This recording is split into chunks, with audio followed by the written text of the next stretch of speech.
ఈరోజు మీరు గాయాల గుండా వెళుతున్నా, దెబ్బల గుండా వెళుతున్నా, బాధల గుండా వెళుతున్నా, నా ప్రభువు నిర్నిమిత్తముగా ఏ ఒక్కరిని బాధ పెట్టేవాడు కాదు, బాధల గుండా వెళ్ళనిచ్చేవాడు కూడా కాదు.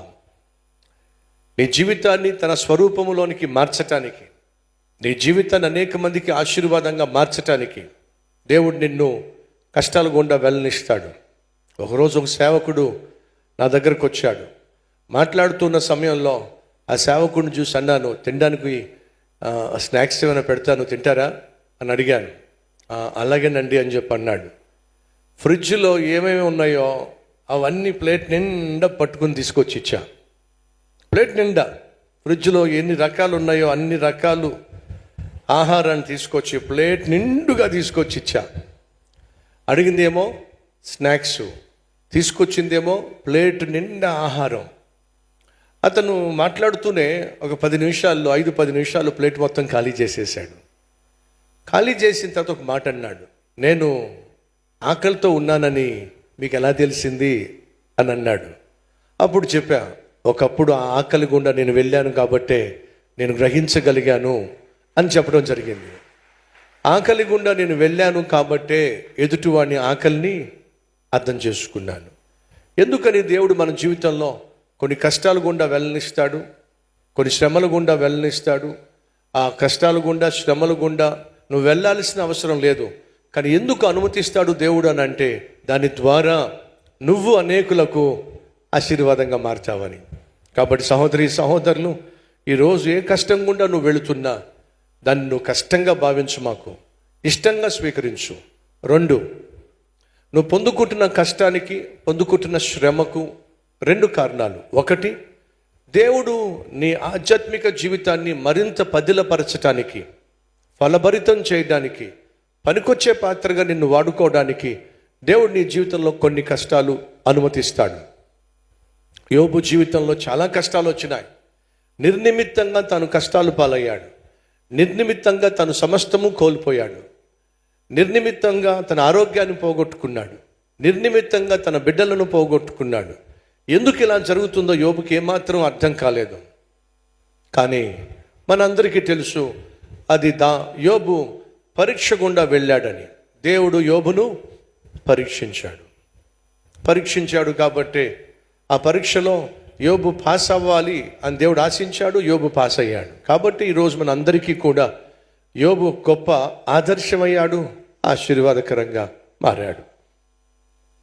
అనగా యోబు పొందుకున్నటువంటి శ్రమకు కారణం పరీక్ష. గెహజీ పొందుకున్న కుష్ఠరోగానికి అది పరీక్ష కాదు, తన యొక్క తప్పును బట్టి పడినటువంటి శిక్ష. కాబట్టి నువ్వు శ్రమ గుండా, కష్టం గుండా వెళుతున్నప్పుడు నీకు తెలియాల్సింది మొదటిగా ఏమిటంటే, ఇది పరీక్ష, లేకపోతే నాలో ఉన్న అవిధేయతకు, అపవిత్రతకు దేవుడు విధించిన శిక్ష. ఈ 2 నువ్వు అర్థం చేసుకోవాలి. అది ఒకవేళ పరీక్ష అని నువ్వు గ్రహించినట్లయితే సంతోషంగా స్వీకరించి ముందుకు సాగు. ఒకవేళ నువ్వు చేసిన తప్పులను బట్టి దేవుడు నిన్ను తన వైపుకు ఆకర్షించుకోవడానికి విధించిన శిక్షే అనుకోండి, దాన్ని కూడా మనస్ఫూర్తిగా స్వీకరించు. ఎందుకని దేవుడు తాను ప్రేమించిన వారినే శిక్షిస్తాడు. దేవుడు ఒకవేళ నిన్ను శిక్షిస్తున్నాడంటే నిన్ను బహుగా ప్రేమించాడు కాబట్టే శిక్షించాడు. ఒక గొర్రెల కాపరి ఉన్నాడు. ఆ గొర్రెల కాపరికి గొర్రెలంటే చాలా ఇష్టం. ఆ గొర్రెల్లో ఒక చిన్న గొర్రె ఉంది, అదంటే ఆ గొర్రెల కాపరికి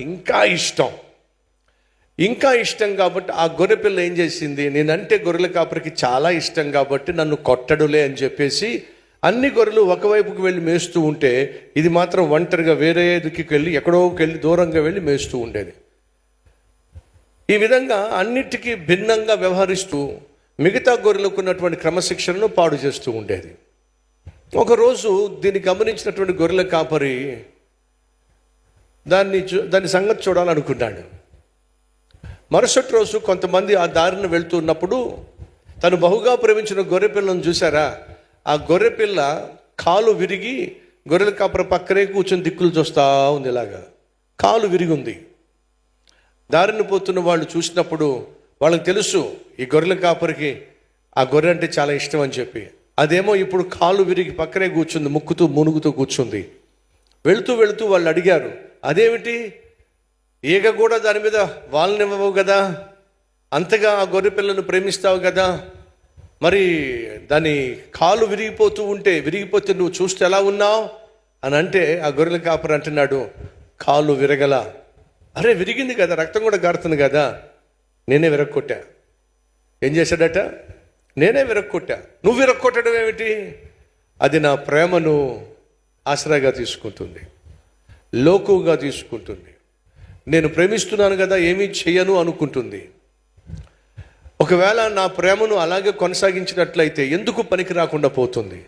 కాబట్టి నేనే దాని కాలు విరగొట్టా అన్నంటూ ఒక మాట అన్నాడు.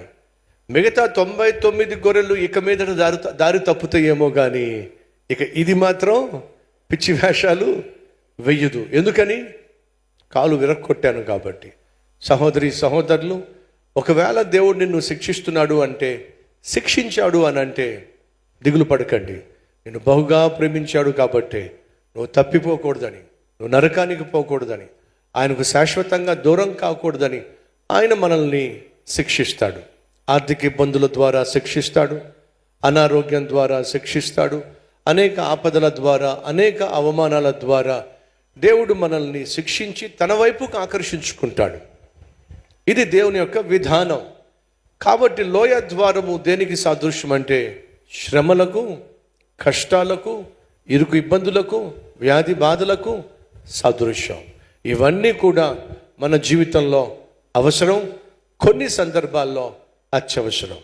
యోనా దేవుని మాట వినలా, ప్రేమగా చెబితే. ఎప్పుడు విన్నాడు? ప్రాణం మీదకి వస్తే. అర్థమైందా? మనలో కొంతమందికి దేవుడు ప్రేమతో చెప్తే వినే తత్వం లేదు, ప్రాణం మీదకి వస్తేనే వింటాం. కానీ ప్రాణం మీదకి వచ్చేంత వరకు చేసుకోవడం అంత మంచిది కానే కాదు. కాబట్టి సహోదరి సహోదరులు, దేవుడు తన వాక్యము ద్వారా గద్దిస్తున్నప్పుడు వెంటనే లోబడదాం, సులభంగా లోబడదాం. అది మనకు క్షేమం. రైట్, కొంచెం ముందుకెళ్దాం రండి. 14వ అధ్యాయం, పెంట గుమ్మము. కొంచెం ఈ మాట బాలేదు కదా. పెంట గుమ్మము లేదా చెత్త గుమ్మము అంటే ఆ పట్టణంలో ఉన్న చెత్త అంతా కూడా ఆ గుమ్మం ద్వారానే బయటికి వెళ్తుంది. అనగా ఆధ్యాత్మిక జీవితంలో మన జీవితము శుభ్రంగా ఉండాలంటే ఎప్పటికప్పుడు మనలో ఉన్న చెత్తంతా బయటికి వెళ్ళిపోవాలి. ఎంత అద్భుతంగా, ఎంత అర్థవంతంగా ఈ గుమ్మాలు బాగు చేయబడినాయో చూడండి. మొదటిగా రక్షణ గుమ్మం యేసుక్రీస్తు. రెండోదిగా నశించిపోతున్న ఆత్మలను రక్షించే బాధ్యతను తెలియచేసే గుమ్మం చేపల గుమ్మం. మూడవదిగా పాత గుమ్మం. మన మూలాలను మర్చిపోవద్దు. మనం ఏ చెక్క నుండి, ఏ రాతి నుండి మనం చెక్కబడ్డామో మర్చిపోవద్దు. అలాగే మూలాలు అనంటే విలువైనటువంటి సూత్రాలు, విలువైనటువంటి పాఠాలు. మన పూర్వీకులు మనకు విడిచిపెట్టిన మూలాలు మర్చిపోవద్దు అంటారు, చూసారా? అలాగే మనకు మూలం ఏమిటయ్యా అంటే దేవుని యొక్క ధర్మశాస్త్రం మర్చిపోవద్దు. ఆ తర్వాత లోయ ద్వారం అనగా శ్రమల గుండా, కష్టాల గుండా మన ఆధ్యాత్మిక జీవితం వెళ్ళాల్సి ఉంటుంది. భయపడాల్సిన అవసరంలా. పరీక్ష గుండా వెళితే పరీక్ష పాస్ అయిన తర్వాత రెట్టింపు ఆశీర్వాదం. యోబు తను పరీక్ష పాస్ అయిన తర్వాత రెట్టింపు ఆశీర్వాదాన్ని పొందుకున్నాడు.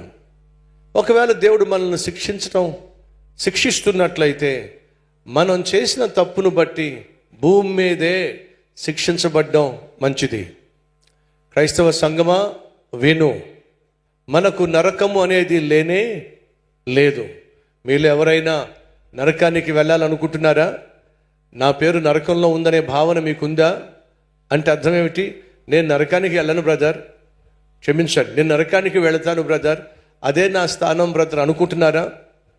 అదేమాత్రం మనకు తగదు. మన నరకానికి వెళ్ళాల్సిన అవసరం లేదు, నరకానికి వెళ్ళకూడదు. ఎందుకని? నువ్వు నేను రక్షించబడాలని చెప్పి యేసుక్రీస్తు శిక్షించబడ్డాడు. ఆయన పొందిన దెబ్బల ద్వారా మనకు స్వస్థత, ఆయన కార్చినటువంటి రక్తము ద్వారా మనకు పాప క్షమాపణ. కాబట్టి ఏ ఒక్కరు నశించడానికి వీల్లేదు, ప్రతి ఒక్కరూ రక్షించబడాలి.